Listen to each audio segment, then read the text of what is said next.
माझी सुरुवात मुंबई क्रिकेटसाठी वानखेडेपासूनच झाली. 2007ला T20 सईद मुश्ताक अलीचा डेब्यू होता माझा वानखेडेवरती.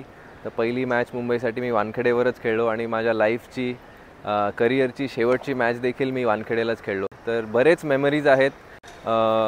रणजी ट्रॉफी जिंकण्यापासनं चांगला परफॉर्मन्स देणं, मुंबईसाठी मॅचेस जिंकवणं.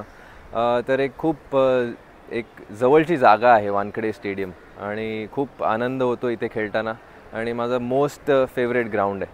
नाही, फॅनसाठी हाच मेसेज की तुम्ही जेव्हा पण आलात आम्हाला चीअर करण्यासाठी खूप मजा यायची, मोटिवेशन व्हायचं.